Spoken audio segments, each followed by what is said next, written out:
Hello friends, welcome to JS analysis centre. तो आज के इस वीडियो में डिस्कस करेंगे 5 दिसंबर का करंट अफेयर। साथ ही इसका पीडीएफ इस वीडियो के डिस्क्रिप्शन से आप डाउनलोड कर सकते हैं। तो दोस्तों, आज का करंट अफेयर देखेंगे उससे पहले फटाफट पिछले क्लास का क्विक रिवीजन कर लीजिए। और वीडियो के अंत में आपसे 2 प्रश्न पूछूंगा, उसका आंसर आपको नीचे कमेंट में लिखना है। तो वीडियो को लास्ट तक जरूर देखना। अब चलिए स्टार्ट करते हैं। पहला क्वेश्चन, कैलिफोर्निया स्थित बहुराष्ट्रीय मनोरंजन और मीडिया समूह द वाल्ट डिज्नी की प्रथम महिला चेयरमैन कौन बनी है? सुसन अर्नोल्ड। असम की सरकार ने हाल ही में किस उद्यमी को राज्य के सर्वोच्च नागरिक सम्मान असम वैभव से सम्मानित करने की घोषणा की है? रतन टाटा को। किस भारतवंशी को अंतर्राष्ट्रीय मुद्रा कोष का नया उप प्रबंध निदेशक यानी डिप्टी मैनेजिंग डायरेक्टर नियुक्त किया गया है? गीता गोपीनाथ को। दीनदयाल अंत्योदय योजना राष्ट्रीय ग्रामीण आजीविका मिशन के लिए केंद्रीय ग्रामीण विकास मंत्रालय ने किसके साथ समझौता किया है? फ्लिपकार्ट के साथ। हाल ही में केंद्र सरकार ने कितने करोड़ रुपए में सेंट्रल इलेक्ट्रॉनिक्स लिमिटेड की 100% हिस्सेदारी बिक्री की मंजूरी दी है? 210 करोड़ रुपए में। फिनटेक कंपनी किनारा कैपिटल ने किसे अपना ब्रांड एम्बेसडर नियुक्त किया है? क्रिकेटर रविंद्र जडेजा को। 3 दिसंबर से 94वां अखिल भारतीय मराठी साहित्य सम्मेलन 2021 कहाँ पर शुरू हुआ है? महाराष्ट्र के नासिक में।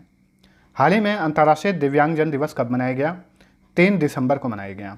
हर साल 3 दिसंबर को ये दिवस मनाया जाता है।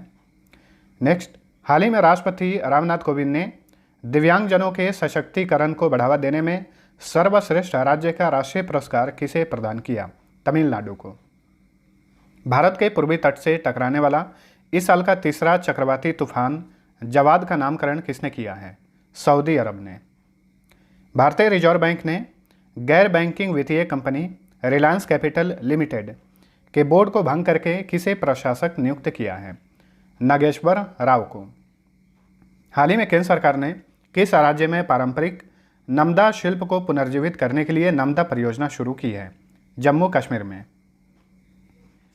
तो अब चलिए आज 5 दिसंबर का करंट अफेयर देखते हैं। पहला क्वेश्चन, बहरीन में आयोजित चौथे एशियन यूथ पैरालंपिक गेम्स 2021 में कशिश लकड़ा ने किस खेल में स्वर्ण पदक जीता है? इसमें इन्होंने क्लब थ्रो में स्वर्ण पदक जीता है। Option A right answer. वहीं भारत की हैं अनन्या बंसल, उन्होंने शॉट पुट में रजत पदक यानी सिल्वर मेडल जीता है। वहीं कशिश लकड़ा ने क्लब थ्रो में स्वर्ण पदक जीता है। ठीक है, कशिश लकड़ा की बात करें तो टोक्यो पैरालंपिक 2020 में क्वालिफाई करने वाली सबसे कम उम्र की भारतीय एथलीट बनी थी, इसे भी ध्यान में रखिएगा। ठीक है, तो चौथा एशियन यूथ पैरालंपिक गेम्स 2021 कहाँ आयोजित किया जा रहा है? बहरीन में। 2 दिसंबर से शुरू हुआ है और 6 दिसंबर तक इसका आयोजन किया जाएगा। बहरीन की बात करें तो राजधानी है मनामा। यहाँ के किंग हैं हमाद बिन ईसा अल खलीफा। क्राउन प्रिंस और प्रधानमंत्री हैं सलमान बिन हमाद अल खलीफा। करेंसी है दिनार। अगला क्वेश्चन, हाल ही में किस देश ने फ्रांस के साथ 80 राफेल लड़ाकू विमान और 12 कैराकल हेलीकॉप्टर के लिए समझौता किया है? तो संयुक्त अरब अमीरात ने यानी यूएई ने फ्रांस के साथ 80 राफेल लड़ाकू विमान और 12 कैराकल हेलीकॉप्टर के लिए समझौता किया है। इस तरह से युद्ध के विमानों के लिए यह अब तक का सबसे बड़ा अंतर्राष्ट्रीय सौदा है। ठीक है, तो संयुक्त अरब अमीरात 80 राफेल लड़ाकू विमान खरीदेगा फ्रांस से। भारत ने भी फ्रांस से ही 36 राफेल लड़ाकू विमान खरीदे थे, आप सभी को पता होगा। ठीक है, राफेल को बनाने वाली कंपनी कौन सी है उसे आपको याद रखना है, आगामी परीक्षाओं के लिए इंपॉर्टेंट बनेगा। द सॉल्ट एविएशन, जिसका हेडक्वार्टर पेरिस में है। द सॉल्ट एविएशन द्वारा ही राफेल लड़ाकू विमान का निर्माण किया जाता है। संयुक्त अरब अमीरात और फ्रांस के बीच में ये जो सौदा किया गया है, ये कितने बिलियन डॉलर का सौदा है? 19.20 बिलियन डॉलर, यानी लगभग 1,42,000 करोड़ रुपए का ये सौदा है। और इस तरह से युद्धक विमानों के लिए खरीद के लिए अब तक का सबसे बड़ा अंतर्राष्ट्रीय सौदा है। फ्रांस की बात करें तो फ्रांस की राजधानी है पेरिस। यहाँ के राष्ट्रपति हैं इमैनुअल मैक्रों। प्रधानमंत्री हैं जीन कैस्टेक्स। यहाँ की करेंसी है यूरो तथा CFA फ्रैंक। पेरिस में बहुत सारे अंतर्राष्ट्रीय संगठन हैं, जैसे कि यूनेस्को, आर्थिक सहयोग और विकास संगठन, स्मारकों और स्थलों पर अंतर्राष्ट्रीय परिषद। यूनाइटेड अरब अमीरात की बात करें तो इसकी राजधानी है अबू धाबी। यहाँ के वर्तमान में राष्ट्रपति हैं खलीफा बिन जायद अल नहयान। प्रधानमंत्री और उपराष्ट्रपति हैं मोहम्मद बिन राशिद अल मखदूम। यहाँ की करेंसी का नाम है दिरहम। अगला क्वेश्चन है, टेस्ट क्रिकेट के एक पारी में सभी 10 विकेट अकेले हासिल करने वाले विश्व के तीसरे गेंदबाज कौन बने हैं? तो इंपॉर्टेंट क्वेश्चन बनेगा ये। टेस्ट क्रिकेट के एक पारी में सभी 10 विकेट अकेले हासिल करने वाले विश्व के तीसरे गेंदबाज बन गए हैं एजाज पटेल, जो कि न्यूजीलैंड के लिए खेलते हैं और हाल ही में इन्होंने इंडिया के खिलाफ ये उपलब्धि हासिल की है। पहले के 2 क्रिकेटर कौन हैं जिन्होंने ये उपलब्धि हासिल की है? इंग्लैंड के जिम लेकर और भारत के अनिल कुंबले। नेक्स्ट, हाल ही में किस राज्य के पूर्व मुख्यमंत्री कोनिजेती रोसैया का 88 साल की उम्र में निधन हो गया? कोनिजेती रोसैया ये आंध्र प्रदेश के पूर्व मुख्यमंत्री थे, तो हाल ही में इनका 88 साल की उम्र में निधन हो गया है। कोनिजेती रोसैया 1998 से 99 तक लोकसभा सदस्य और 2009 से 2010 तक आंध्र प्रदेश के 15वें मुख्यमंत्री के रूप में इन्होंने काम किया था। इसके अलावा कोनिजेती रोसैया ने 2014 जून 2014 से लेकर अगस्त 2014 तक बहुत ही कम अवधि के लिए ये कर्नाटक के 27वें राज्यपाल रहे थे। इसके अलावा 2011 से 2016 के दौरान ये तमिलनाडु के 13वें राज्यपाल भी रहे थे। आंध्र प्रदेश की बात करें तो इसका मैप देखिए। आंध्र प्रदेश की सीमा भारत के 4 राज्यों से लगती है, तो ये रहा आंध्र प्रदेश। इसकी सीमा उड़ीसा, तेलंगाना, कर्नाटक और तमिलनाडु से लगती है। गठन हुआ था 1 अक्टूबर 1953 को। भाषा के आधार पर गठित होने वाला आंध्र प्रदेश भारत का पहला राज्य है। जिलों की संख्या 13 है। प्रस्तावित राजधानियाँ 3 थीं, लेकिन अब इसे रद्द कर दिया गया है। अब एक ही राजधानी होगी, अमरावती। यहाँ के मुख्यमंत्री हैं वाई.एस. जगनमोहन रेड्डी। राज्यपाल हैं विश्वभूषण हरिचंदन। प्रशांत कुमार मिश्रा यहाँ के मुख्य न्यायाधीश हैं। यहाँ का हाईकोर्ट अमरावती में है। और ध्यान रखिए, आंध्र प्रदेश हाईकोर्ट भारत का 25वां हाईकोर्ट है। भारत में वर्तमान समय में 25 हाईकोर्ट हैं। आंध्र प्रदेश में लोकसभा सीट की संख्या 25, राज्यसभा सीट 11, विधानसभा सीट की संख्या 175 है। यहाँ पर विधान परिषद भी है, उसकी सीट की संख्या 58 है। 6 राज्यों में वर्तमान में विधान परिषद है: उत्तर प्रदेश, बिहार, महाराष्ट्र, कर्नाटक, आंध्र प्रदेश और तेलंगाना। आंध्र प्रदेश का स्टेट एनिमल काला हिरन, स्टेट पक्षी है यानी बर्ड है रामाचिलुका। यहाँ का स्टेट ट्री है नीम, स्टेट फ्लावर है चमेली और स्टेट गेम है कबड्डी। शास्त्रीय नृत्य यहाँ का कुचिपुड़ी। घंटा मर्दाला, कुम्मी, छड़ी तथा सिद्धि मधुरी यहाँ के प्रमुख फोक डांस हैं। Venkateswara national park, Papikonda national park है। श्री साइलम डैम, बसवा सागर डैम कृष्णा नदी पर है। चेंचुस, कौढस सवारा, गदवा यहाँ की प्रमुख जनजातियाँ हैं। आंध्र प्रदेश और तेलंगाना ये 2 राज्य ऐसे हैं जहाँ की आधिकारिक भाषा तेलुगु है। अगला क्वेश्चन, प्रत्येक वर्ष भारतीय नौसेना दिवस कब मनाया जाता है? तो हर साल भारतीय नौसेना दिवस मनाया जाता है 4 दिसंबर को। तो हाल ही में 4 दिसंबर को भारतीय नौसेना दिवस मनाया गया। ठीक है, इसी दिन ये दिवस क्यों मनाया जाता है? क्योंकि इसी दिन यानी 4 दिसंबर 1971 को कराची बंदरगाह पर हमला करके भारतीय नौसेना को जीत मिली थी। इसी को याद करने के लिए हर साल 4 दिसंबर को भारतीय नौसेना दिवस मनाया जाता है। 4 दिसंबर को एक और दिवस मनाया जाता है अंतर्राष्ट्रीय स्तर पर, अंतर्राष्ट्रीय बैंक दिवस। ठीक है, और नौसेना दिवस 2021 का थीम क्या है? Indian navy combat ready, credible and cohesive. भारतीय नौसेना की बात करें तो इसकी स्थापना की गई थी 1612 में। 4 दिसंबर को नौसेना दिवस। इसका मुख्यालय नई दिल्ली में है। हाल ही में भारतीय नौसेना के नए चीफ बने हैं आर हरि कुमार और ये 25वें नंबर के चीफ बने हैं। वाइस चीफ हैं सतीश नामदेव घोरमडे। डिप्टी चीफ हैं रवनीत सिंह। भारतीय नौसेना का आदर्श वाक्य यानी मोट्टो है श नो वरुणा। स्वतंत्र भारत के प्रथम नौसेना प्रमुख थे रामदास कटारी। अगला क्वेश्चन है, हाल ही में केंद्रीय इलेक्ट्रॉनिक्स और आईटी राज्य मंत्री राजीव चंद्रशेखर ने किस नाम से देश का पहला स्वदेशी सर्वर लॉन्च किया है? तो हाल ही में भारत का पहला स्वदेशी सर्वर लॉन्च किया गया है। इसका नाम है Rudra. Option B right answer. तो ये सर्वर भारत में सुपर कंप्यूटर निर्माण के क्षेत्र में काफ़ी महत्वपूर्ण भूमिका निभा सकता है। इसका निर्माण किसने किया है? तो इसका निर्माण किया है centre for development of advance computing ने यानी सीडेक ने। किस मिशन के तहत? राष्ट्रीय सुपर कंप्यूटिंग मिशन के तहत इस सर्वर का निर्माण किया गया है। तो सीडेक का फुल फॉर्म याद रखिएगा, centre for development of advance computing, जिसका हेडक्वार्टर पुणे में है। अगला क्वेश्चन, बैडमिंटन वर्ल्ड फेडरेशन ने पुरुष श्रेणी में किसे प्लेयर ऑफ द ईयर 2021 से सम्मानित किया है? तो हाल ही में BWF ने पुरुष श्रेणी में प्लेयर ऑफ द ईयर 2021 से सम्मानित किया है विक्टर एक्सेल्सन को। ऑप्शन डी राइट आंसर है। विक्टर एक्सेल्सन जो हैं ये डेनमार्क के खिलाड़ी हैं। वहीं महिला श्रेणी में प्लेयर ऑफ द ईयर 2021 से किसे सम्मानित किया गया है? ताई तुजू इंग को, जो कि ताइवान के बैडमिंटन खिलाड़ी हैं।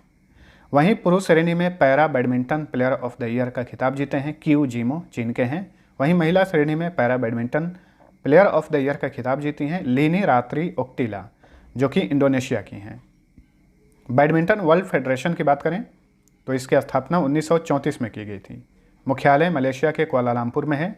वर्तमान में इसके अध्यक्ष हैं यानी प्रेसिडेंट हैं पॉल एरिक होयर लार्सन। अगला क्वेश्चन है, हाल ही में लॉन्च पुस्तक the Ambuja story how a group of ordinary man created an extraordinary company किसने लिखी है? तो इस पुस्तक के लेखक हैं Narottam Seksaria. Option C right answer. Narottam Seksaria जो हैं ये अंबुजा सीमेंट के संस्थापक हैं। अंबुजा सीमेंट की स्थापना की गई थी 1983 में। हेडक्वार्टर मुंबई में है और वर्तमान में इसके मैनेजिंग डायरेक्टर हैं और CEO हैं नीरज अखौरी। 2021 में बहुत सारी इंपॉर्टेंट पुस्तकें लॉन्च हुई है, उसमें से सबसे ज़्यादा जो इंपॉर्टेंट पुस्तक हैं उनका फटाफट रिवीजन करिए। इंडियन इनिंग्स के लेखक हैं Ayaz Memon. Resold United Nations इन ए डिवाइडेड वर्ल्ड के लेखक हैं बान की मून, जो कि यूनाइटेड नेशन के पूर्व महासचिव हैं। लाल सलाम के लेखक हैं स्मृति ईरानी, जो कि केंद्रीय महिला और बाल विकास मंत्री हैं। इनका ये पहला ही उपन्यास है। इंडिया वर्सेस UK के लेखक हैं Syed Akbaruddin. Cooking to save your life के लेखक हैं Abhijit Banerjee. Home in the world के लेखक हैं Amartya Sen. By many happy accident के लेखक हैं भारत के पूर्व उपराष्ट्रपति Hamid Ansari. It's a wonderful life के लेखक हैं Ruskin Bond. Languages of truth के लेखक हैं Salman Rushdie. Star gazing the players in my life के लेखक हैं Ravi Shastri. The commonwealth of cricket के लेखक हैं Ramachandra Guha. The little book of encouragement के लेखक हैं Dalai Lama. Unfinished a memoir के लेखक हैं Priyanka Chopra. The living mountain और जंगल नामा के लेखक हैं अमिताभ घोष। और ये सारी पुस्तकें 2021 में लॉन्च हुई हैं और आपने देखा कि ये सारे के सारे इंपॉर्टेंट लेखक हैं, इसलिए ध्यान में रखिएगा। चलिए अगला क्वेश्चन है, चीन की बेल्ट एंड रोड इनिशिएटिव का मुकाबला करने के लिए हाल ही में किसने ग्लोबल गेटवे नामक परियोजना का शुभारंभ किया है यानी अनावरण किया है? तो देखिए, चीन ने 2013 में बेल्ट एंड रोड इनिशिएटिव की शुरुआत की थी सड़क के माध्यम से व्यापार करने के लिए। लेकिन इसका ये इनिशिएटिव काफ़ी विवादों में रहता है, क्योंकि ऐसा मानना है कि चीन जो है छोटे छोटे देश हैं, जो गरीब देश हैं, उन पर अपना प्रभुत्व जमाना चाहता है। इस परियोजना के माध्यम से ये अपना विस्तारवादी नीति अपनाना चाहता है इसी परियोजना के माध्यम से। बहुत सारे देश इसके विरोध में हैं। भारत भी चीन के इस इनिशिएटिव का विरोध करता रहा है हमेशा से। तो इसी के खिलाफ यूरोपीय संघ ने ग्लोबल गेटवे नामक एक परियोजना का शुभारंभ किया है। यूरोपीय संघ के इस परियोजना की लागत कितनी है? 300 बिलियन यूरो यानी 340 बिलियन डॉलर। चीन के इस परियोजना का विरोध करने के लिए दुनिया के सबसे अमीर देशों का समूह है G7। इसने भी एक पहल की शुरुआत की है, इसे भी याद रखिएगा। इस पहल का नाम है B3W और यहाँ पे B3 मतलब BBBW, इसका फुल फॉर्म होगा बिल्ड बैक बेटर वर्ल्ड। ठीक है, तो G7 ने भी इसके खिलाफ इस पहल की शुरुआत की है। यूरोपीय संघ की बात करें तो इसकी स्थापना की गई थी 1 नवंबर 1993 में। वर्तमान में यूरोपीय संघ में 27 देश हैं। यूरोपीय आयोग के अध्यक्ष हैं उर्सुला वॉन डेर लेयन। यूरोपीय संसद के अध्यक्ष हैं डेविड ससोली। यूरोपीय परिषद के अध्यक्ष हैं चार्ल्स मिचेल। अगला क्वेश्चन, हाल ही में किस राज्य की पुलिस को प्रेसिडेंट कलर पुरस्कार से सम्मानित किया गया? तो प्रेसिडेंट कलर पुरस्कार 2021 से सम्मानित किया गया हिमाचल प्रदेश की पुलिस को। Option B right answer. Himachal Pradesh के राज्यपाल हैं राजेंद्र विश्वनाथ आर्लेकर। उन्होंने हिमाचल प्रदेश के पुलिस महानिदेशक संजय कुंडू को ये पुरस्कार प्रदान किया और इस तरह से हिमाचल प्रदेश की पुलिस ये पुरस्कार प्राप्त करने वाली भारत की 8वीं राज्य पुलिस बन गई है। अब जानिए हिमाचल प्रदेश के बारे में। सबसे पहले इसका मैप देखिए। हिमाचल प्रदेश अपनी सीमा भारत के 4 राज्य और 2 केंद्र शासित प्रदेश से शेयर करता है। तो ये रहा हिमाचल प्रदेश। इसकी सीमा उत्तराखंड, उत्तर प्रदेश, हरियाणा और पंजाब से लगती है। केंद्र शासित प्रदेश में लद्दाख और जम्मू कश्मीर से अपनी सीमा शेयर करता है। और इस साइड में जो अंतर्राष्ट्रीय सीमा रेखा इसकी लगती है चीन से लगती है। हिमाचल प्रदेश का गठन हुआ था 25 जनवरी 1971 को। जिलों की संख्या 12। 2 राजधानियां हैं, शिमला समर कैपिटल है, धर्मशाला विंटर कैपिटल है। यहाँ के सीएम है जयराम ठाकुर, गवर्नर हैं राजेंद्र विश्वनाथ आर्लेकर, चीफ जस्टिस हैं मोहम्मद रफ़ीक। यहाँ का हाई कोर्ट कहाँ पर है? शिमला में है। लोकसभा सीट की संख्या 4, राज्यसभा सीट 3, विधानसभा सीट की संख्या 68 है। रिवाल्सर झील है जो कि मंडी जिले में स्थित है, ये हिमाचल प्रदेश का एक प्रसिद्ध झील है। यहाँ का राजकीय पशु है हिम तेंदुआ, राजकीय पक्षी जुजुराना, राजकीय वृक्ष हिमालयी देवदार, राजकीय फूल गुलाबी बुरांश। धमान छपेली, महाथू, नट्टी डांगी, डंडानाच चंबा नाती, कयांग माला यहाँ के प्रमुख फोक डांस हैं। Great Himalayan national park, Pin valley national park, Inder Kila national park, Kheerganga national park, Simbalbara national park, सारे हिमाचल प्रदेश में है। पंडोह डैम, लारजी डैम तथा पोंग डैम ब्यास नदी पर है। भाखड़ा नांगल डैम, कोल डैम और नथपा झाकरी डैम, ये तीनों डैम सतलुज नदी पर हैं। चमेरा डैम रावी नदी पर है और ये सारे डैम हिमाचल प्रदेश में हैं। गुड्डी, कनौरा तथा लाहौली यहाँ के प्रमुख ट्राइब्स हैं। शिव किला पास, रोहतांग पास, बड़ा लाचा पास, ये भी हिमाचल प्रदेश में है। चलिए अगला क्वेश्चन। हाल ही में किस बैंक ने महिलाओं के लिए महिला मित्र प्लस नामक बचत योजना लॉन्च किया है? तो हाल ही में फेडरल बैंक ने, जो कि भारत का प्राइवेट सेक्टर का बैंक है, निजी बैंक है, इसने महिलाओं के लिए महिला मित्र प्लस नामक बचत योजना लॉन्च किया है। ठीक है, इस योजना के तहत महिलाओं को हर तरह के ऋण पर अलग अलग तरीके का विशेष लाभ दिया जाएगा। तो इसे लॉन्च किया है फेडरल बैंक ने। फेडरल बैंक की स्थापना हुई थी 23 अप्रैल 1931 को। मुख्यालय केरल के कोची के अलुवा में है। इसके प्रबंध निदेशक और सीईओ हैं श्याम श्रीनिवासन। इस बैंक का टैगलाइन है योर परफेक्ट बैंकिंग पार्टनर। अगला question, national asset reconstruction company के नए अध्यक्ष कौन बने हैं? तो हाल ही में इसके नए अध्यक्ष बनाए गए हैं Pradeep Shah. Option A right answer. और जो ऑप्शन बी नंबर पे हैं संजय जैन, इन्हें नेशनल एसेट रिकंस्ट्रक्शन कंपनी का सीईओ बनाया गया है, तो इसे भी नोट करिए। इसमें प्रदीप शाह जो हैं ये इंड एशिया फंड एडवाइजर्स के संस्थापक हैं। वहीं संजय जैन जो हैं वर्तमान समय में Aditya Birla asset reconstruction company के मैनेजिंग डायरेक्टर हैं। तो प्रदीप शाह को NARCL का अध्यक्ष और संजय जैन को सीईओ बनाया गया है। बता दें कि नेशनल एसेट रिकंस्ट्रक्शन कंपनी जो है ये भारत सरकार द्वारा नवगठित एक रिकंस्ट्रक्शन कंपनी है। तो फ्रेंड्स, ये था हमारा आज का करंट अफेयर। वीडियो पसंद आया है तो लाइक और शेयर जरूर करना। अब पिछले क्विज का आंसर जान लीजिए। पहला क्वेश्चन था भारत की 21वीं महिला चेस ग्रैंड मास्टर कौन बनी है? राइट आंसर था ऑप्शन ए दिव्या देशमुख, जो कि महाराष्ट्र से बिलोंग करती हैं। दूसरा क्वेश्चन था फोर्ब्स इंडिया की सबसे प्रभावशाली अभिनेताओं की सूची में किस अभिनेत्री को पहला स्थान प्राप्त हुआ है? इसका राइट आंसर था ऑप्शन डी रश्मिका मंदाना। अब चलिए आज का पहला क्वेश्चन है सौर मंडल के विकास के बारे में अध्ययन करने के लिए हाल ही में नासा ने कौन सा मिशन लॉन्च किया है? दूसरा क्वेश्चन है राष्ट्रीय अनुसंधान विकास निगम इंडिया के नए चेयरमैन और प्रबंध निदेशक कौन बने हैं? आंसर नीचे कमेंट करके बताइए। मिलते हैं अगले वीडियो में, तब तक के लिए टेक केयर।